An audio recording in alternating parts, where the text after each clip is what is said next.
మన జీవితంలో కూడా మనం ఉన్న ఇక్కడ ఎంత తక్కువ మంది ఉన్నామనేది కాదు, మనమందరం సంఘటితమై ఏదైతే ఈ దేశం పట్ల కానీ విదేశీయులు ఏదైతే బంగ్లాదేశ్ లో జరుగుతున్న హిందువుల పట్ల కానీ ఏదైతే అత్యాచారం జరుగుతుందో అందరికి విరుద్ధంగా పోరాడాల్సిన అవసరం ఈ రోజు ఎంతైనా ఉంది అన్నమాట. పిల్లలు పెట్టిన తర్వాత 7 రోజుల్లో కళ్ళు తెరుస్తాయండి.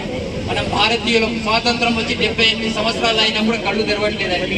సంఘటనమే శక్తి హై అన్నారు. అందరం కలిసి కట్టుగా పోరాడదాం. 1904లో నేపాల్ విడిపోయిందండి. 1906లో భూటాన్ విడిపోయిందండి. 1907లో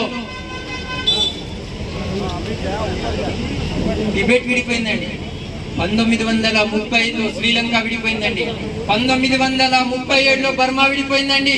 దాని తర్వాత పాకిస్తాన్ విడిపోయింది, బంగ్లా విడిపోయింది. మనం అన్ని కోల్పోతున్నాం. ఇది కారణం ఏంటి అంటే మనం సంఘటితంగా లేవు. మనం సంఘటితంగా ఉండాలి. అందరం కలిసి కట్టుగా పోరాడదాం. పోరాడితే పోయేది ఏమీ లేదు అన్నమాట. కాబట్టి సనాతన వైదిక ధర్మం మనం గురువుల పట్ల ఆ గురువులను ఆదర్శంగా తీసుకొని గురువులు ఏం చెప్తున్నారో దాన్ని శ్రద్ధగా వింటూ ఈ దేశాన్ని కాపాడుకుందాం. అందరం కలిసి కట్టుగా పోరాడదాం. ఆ కంఠంలో ప్రాణం ఉన్నంత వరకు ఈ దేశం గురించి పోరాడాలన్న తత్పంతో నేను బతుకున్నాను. నేను దీక్ష తీసుకుని 40 సంవత్సరాలు అయింది.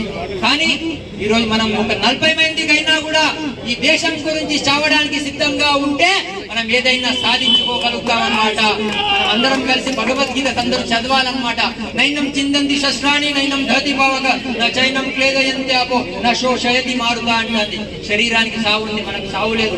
మనం అప్పుడు ఉన్నాము, ఇప్పుడు ఉన్నాము, ఎప్పుడు ఉంటాం. కాబట్టి పోరాడితే పోయేది లేదు. మనము కలిసి కట్టుగా పోరాడదాం, ఆ దిశగా సాగుదాం.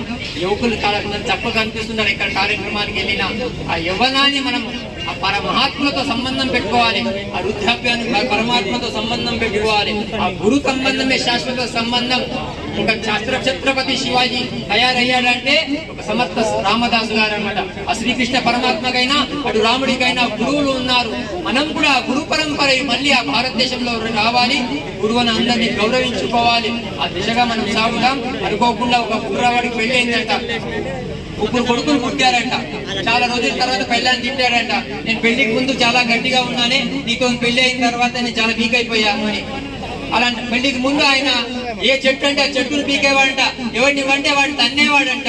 కానీ అప్పుడు ఆ పెళ్ళాం చెప్పిందంట, ఏమండి మీకు పెళ్ళాక 3 పిల్లలు పుట్టారు కదా, వాళ్ళని కూడా మీ తోడుగా పెట్టుకొని మీరు వెళ్ళండి అని పోరాడికి వెళ్తున్నప్పుడు మనతో పాటు మన పిల్లల్ని కూడా మనం ఈ కార్యక్రమాన్ని తీసుకుంటే అప్పుడే మనకు వాళ్ళ భవిష్యత్తు బాగుంటుంది. మన జీవితాలు ఎట్టయినా అయిపోయాయి, కానీ రాబోయే రోజుల్లో పిల్లల భవిష్యత్తు బాగుండాలి, వాళ్ళు ఆరోగ్యంగా ఉండాలి. ఆనందంగా ఉండాలంటే ఈ రోజు మనం అందరం కలిసి పోరాడాల్సిన అవసరం ఎంతైనా ఉంది.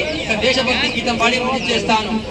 जाग भारत जाग रे, आलस्य निद्रा त्याग रे, पुरुषार्थ का बीड़ा उठा, जागेगा तेरा भाग्य रे, जागेगा तेरा भाग्य रे।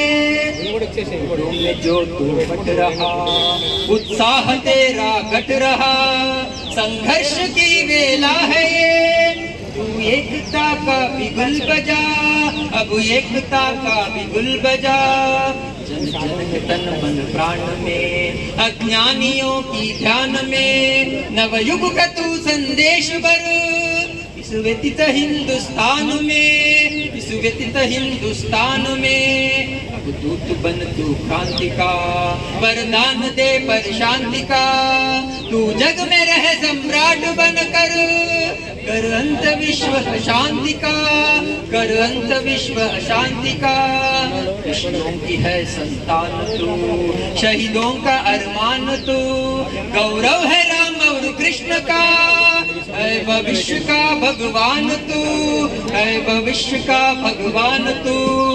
अब छोड़ ये राग जात का, पंजाब का गुजरात का, तू हिंदू देश की संतान है, कर अंत काली रात का, कर अंत काली रात का।